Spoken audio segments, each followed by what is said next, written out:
얘가 왜 강세를 유지하고 있느냐? 이게 중요하겠죠? 얘가 강세를 유지하고 있는 이유는 바로 방금 말씀드렸던 금리 때문에 그렇다라는 거죠. 그러니까 지금 여기서 그 상황을 인지하고 있는 상태에서 따라붙는 전략을 쓰는 것은 굉장히 무거운 전략이 될 수 있다라고 보여지는 겁니다.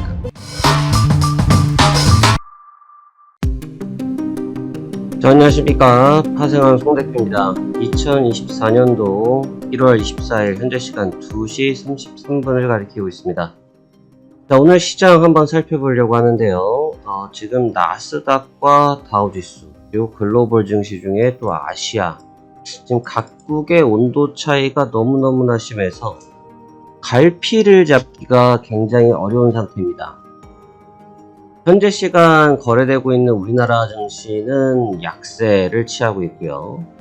그 다음에 니케이 지수도 현재는 또 약세를 취하고 있습니다. 그런데 여기서 또 항생은 반등을 하고 있고요.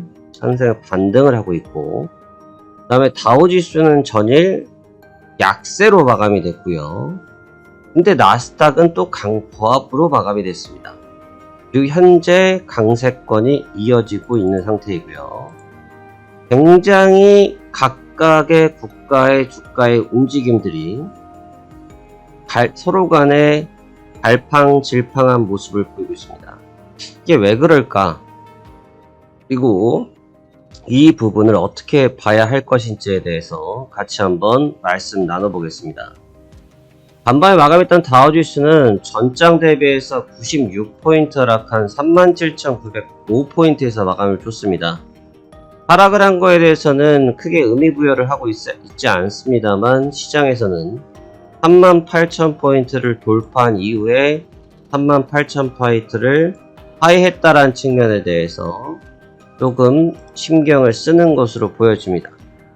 하지만 그 측면이 크게 중요하진 않은 것이, 제가 어제도 말씀드렸던 것 같은데, 지금 지수가 고점을 찍든 저점을 찍든 이게 등락폭이 크게 의미가 없는 국면이기 때문에 무의미하다라고 볼 수가 있겠죠. 그런데 현재 다우지수의 움직임이 지금 고점에서의 매물 소화 과정이 일단 드러나기 시작을 했다는 겁니다.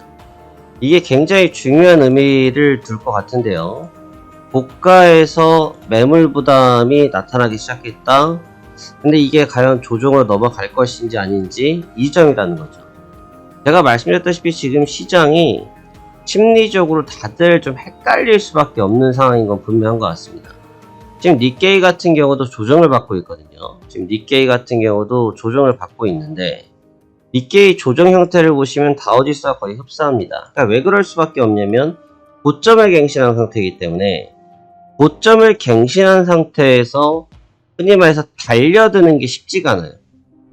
고점을 갱신시켜 놓고 달리기를 하기가 쉽지가 않습니다.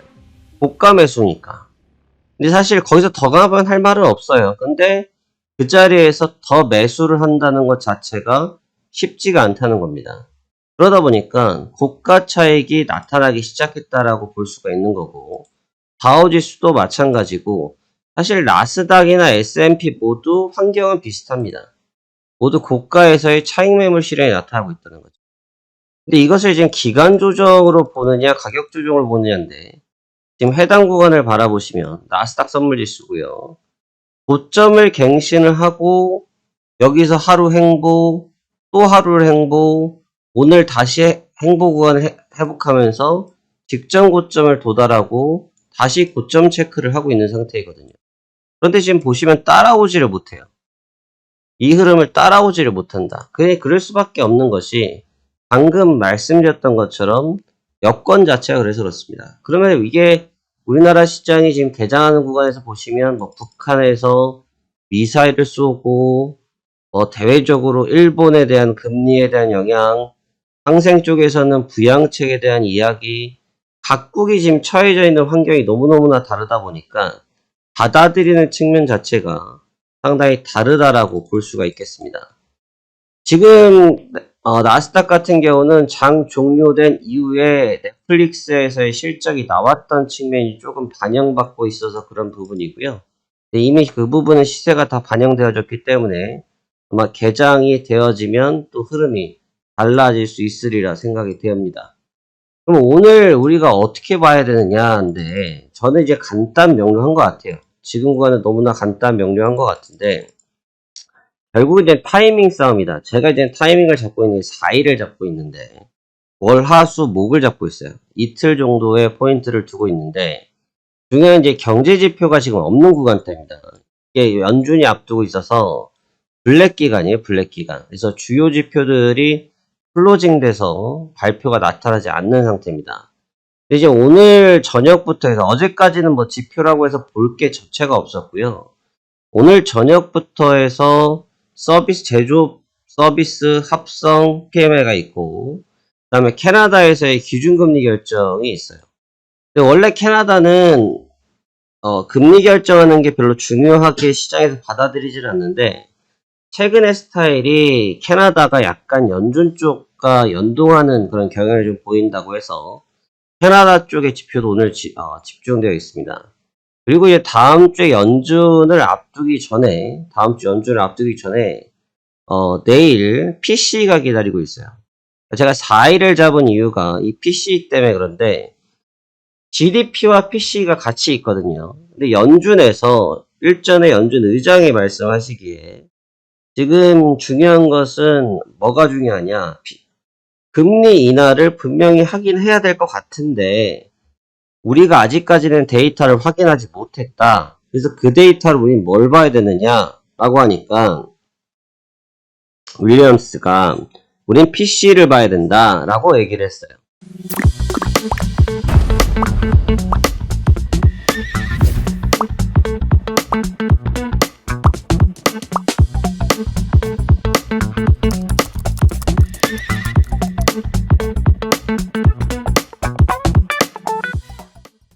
PC를 보고 본인들께서 금리를 어떻게 할지를 결정한다라고 말씀하셨기 때문에 연준 이전에 가장 중요한 자료가 이때 등장합니다. 그래서 중요한 변곡점이 내일과 오늘과 내일이라고 볼 수가 있어요. 근데 지금 좀 공교롭게 이 구간대가 좀 까다롭긴 합니다. 현재 구간대가 까다로울 수밖에 없는 게 정석적으로 급반전 이후에 행보를 줬고 기간 조정 플러스 알파 가격 조정을 같이 줬어요. 기간 플러스 가격 조정을 동시다발적으로 받았는데 문제는 기간 조정과 가격 조정을 동시에 받았을 때 현재 스탠스가 어떠냐 이거죠. 여기서 계속적으로 매물 소화를 했었거든요.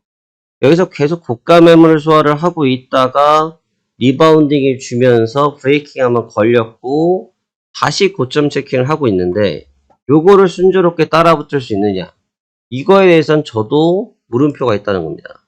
일봉상 보시면 고점을 갱신하고 있는 단계거든요.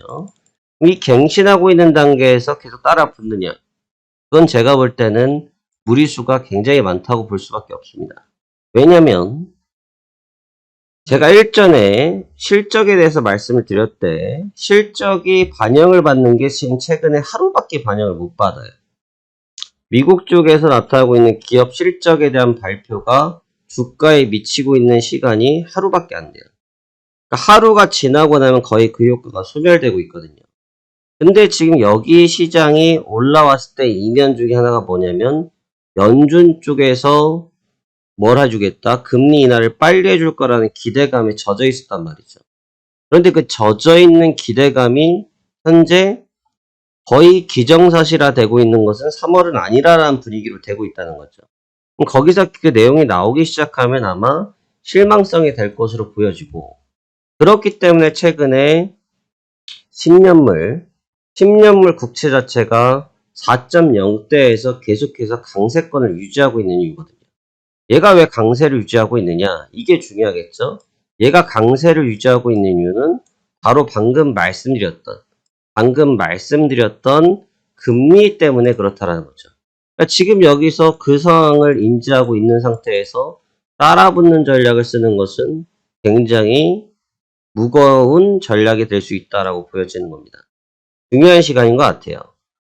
지금 다우지수와 나스닥, 어제 보시면 다우지수는 마이너스 0.23, 나스닥은 플러스 0.43, S&P는 플러스 0.29로 3대 지수가 지금 지수가 갈렸어요. 이거 12월달, 1월달에 한번 그랬죠. 1월 초에.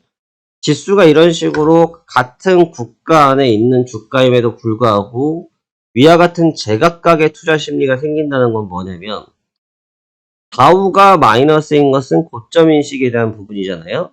근데 지금 나스닥이 브레이킹이 걸려 계속 올라와 있었던 부분은 뭐냐면 결국은 심리적인 부분이거든요. 심리적인 부분이 여전히 강하다라고 볼 수 있겠지만 과열 현상이라고밖에 볼 수 없어요. 그 과열 현상이 반복되어지면 뭐가 나옵니까? 매물이 터져 나올 수밖에 없는 거죠.